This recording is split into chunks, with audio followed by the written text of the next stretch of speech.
Hello guys, मेरा नाम है अभिषेक और आप सब देख रहे हैं स्टडी विद अभी। तो गाइस, आज की इस वीडियो में हम पढ़ने वाले हैं कॉम्प्लेक्स एनालिसिस। हम स्टार्ट करेंगे आज की वीडियो से। आज है chapter number 1 and lecture number 1।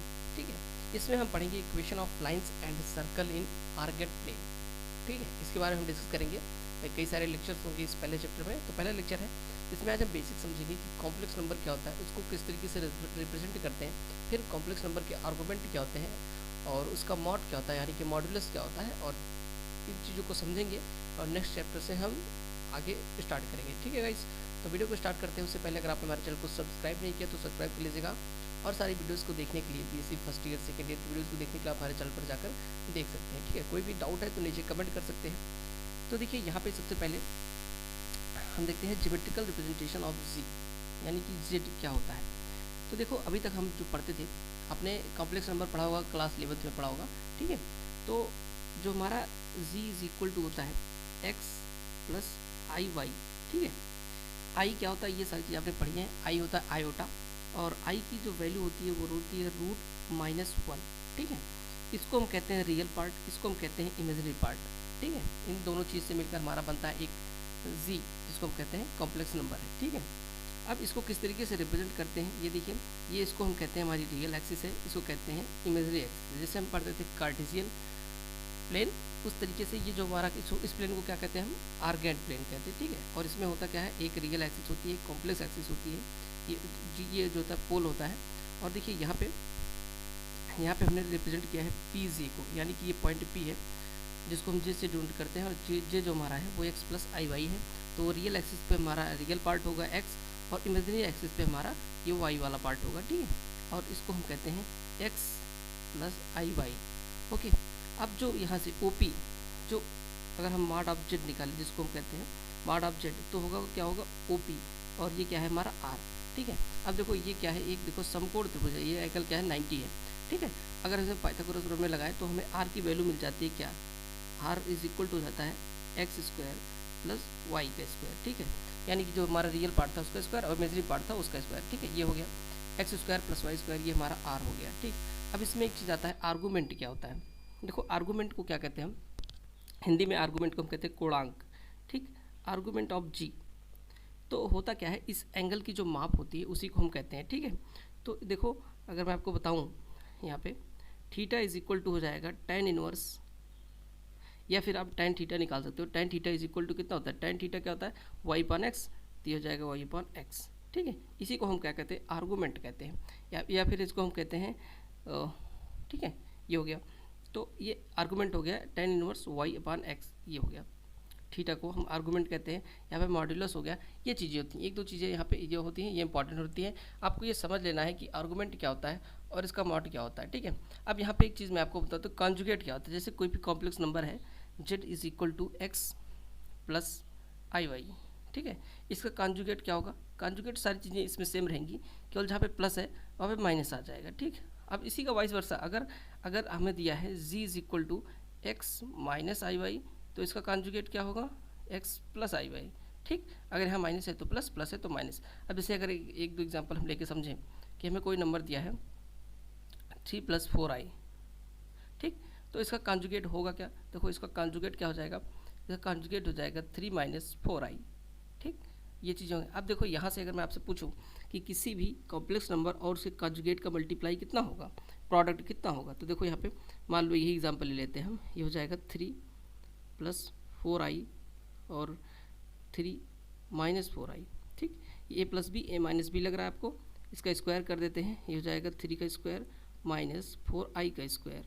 ठीक, और 9 का स्क्वायर, सॉरी 3 का स्क्वायर कितना हो जाएगा 9 माइनस 16 हो जाएगा, और आई स्क्वायर में कितना होता है -1 होता है। ठीक है, तो ये हो जाएगा 9 + 16, 9 + 16 25 हो जाएगा।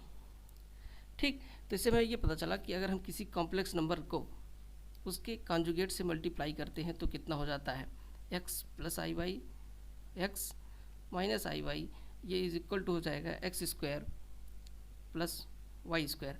अब ध्यान से देखो, इसका जो जेड का मॉड्यूलस होता है वो क्या होता है, √x² प्लस वाई स्क्वायर, और अगर इसे हम कॉन्जुगेट से मल्टीप्लाई करते हैं तो हमें क्या मिलता है, इतना मिलता है। यानी कि अगर हम इसको दोनों को इक्वल करें तो हमें मिल जाएगा इज इक्वल टू इतने का स्क्वायर, इन दोनों से आप देख सकते हो ये हमें मिल जाएगा कि नहीं। ये फार्मूला अभी आगे इन सब का यूज़ होगा, इसलिए मैं यहाँ पे आपको बता दे रहा हूँ कि अगर किसी कॉम्प्लेक्स नंबर को उसके कॉन्जुगेट से मल्टीप्लाई करते हैं तो इतना आता है, और किसी जो कॉम्प्लेक्स नंबर उसका जो मॉड्यूलस होता है वो इतना आता है। अब दोनों को अगर हम इक्वेशन से रिलेट करके देखें तो इसका स्क्वायर अगर हम कर दें तो हमें ये चीज़ मिल जाती है। तो ये एक फार्मूला है। आगे जब हम अभी सॉल्व करेंगे, इक्वेशन से निकालेंगे लाइन का या फिर उसका इक्वेशन निकालेंगे तो यहाँ पे इतना आ जाएगा, ठीक है। इसका यूज हम वहाँ पे करेंगे आगे।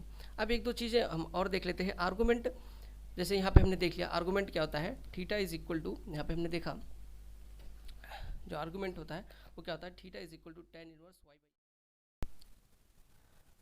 हाँ तो गाइस अब हम पढ़ते हैं length of join of 2 points, यानी कि जो 2 पॉइंट्स होते हैं अगर उनको मिलाती हुई एक लाइन खींची जाए 2 पॉइंट्स को तो उनकी उसकी लेंथ क्या होगी। जैसे हम जब पढ़ते थे कोऑर्डिनेट ज्योमेट्री, उसमें भी हम निकालते थे 2 पॉइंट के बीच के डिस्टेंस, वही यहाँ पे हमें करना है।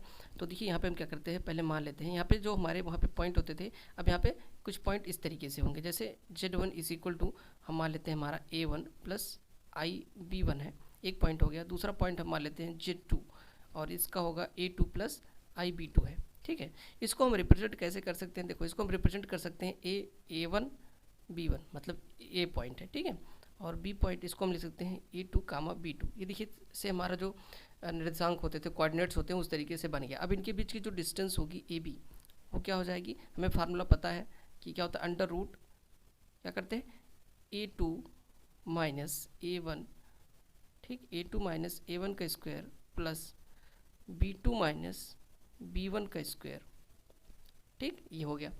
अब देखो अगर हम ध्यान से देखें तो ये हमें किसका मॉड्यूलस लग रहा है, ये हमें लगेगा Z2 माइनस Z1 का मॉड्यूलस, ठीक है, क्योंकि देखो Z2 माइनस Z1 करो, Z2 माइनस Z1 करोगे तो रियल पार्ट माइनस होंगे, A2 माइनस A1 हो जाएगा, और फिर जो हमारा ये पार्ट है B2 माइनस B1 जो इमेजरी पार्ट है वो माइनस होगा, और इसका मॉड्यूलस निकालते हैं तो रियल पार्ट का स्क्वायर प्लस इमेजरी पार्ट का स्क्वायर होता है, इतना हो गया, ठीक है। तो फिर हम इसको लिख सकते हैं कि ये हमारा होगा जो डिस्टेंस होगी, distance between G1 and G2 क्या हो जाएगा, equal modulus of Z2 minus Z1। यानी अगर आपको दो पॉइंट्स दिए रहे, ठीक है, इस तरीके से, और कॉम्प्लेक्स नंबर हो, उनके बीच की डिस्टेंस हमें निकालनी हो, या हम कहते हैं length of join of 2 points निकालना हो, तो हम क्या करेंगे, Z2 माइनस G1 को माइनस कर देंगे, इन दोनों को मतलब सब्सट्रैक्ट कर देंगे, फिर उसका मॉडुलस निकाल लेंगे, जो आएगा वही इनके बीच की डिस्टेंस हो जाएगी, ठीक है।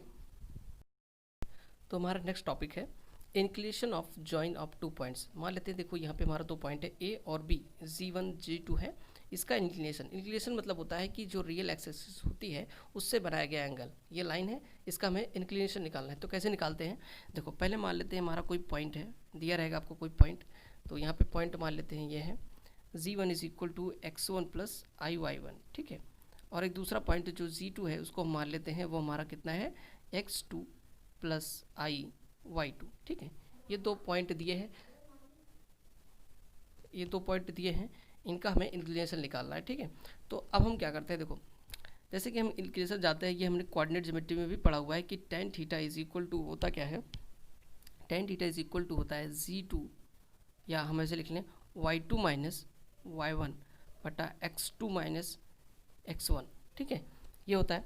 अब इसको अगर हम लिखें तो ये हो जाएगा थीटा इज इक्वल टू, अगर हम tan को उस साइड ले जाएं तो क्या हो जाएगा, थीटा इज इक्वल टू हो जाएगा tan inverse Y2 minus Y1 बटा X2 माइनस X1, ठीक है, ये हमें दिख रहा है। अब ये किस चीज़ का होगा, इसको हम लिख सकते हैं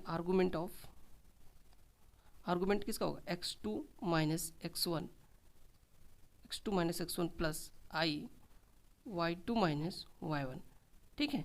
ये क्योंकि इस तरीके से अगर कोई कॉम्प्लेक्स नंबर होता है, अगर यहाँ पे रियल पार्ट होता है और इमेजरी पार्ट होता है, तो उसका आर्गूमेंट क्या होता है, theta is equal to tan inverse imaginary part, और उसके बटे पे हम क्या लिख देते हैं X2 माइनस, यानी कि रियल पार्ट लिख देते हैं, ठीक है, उस तरीके से हो गया।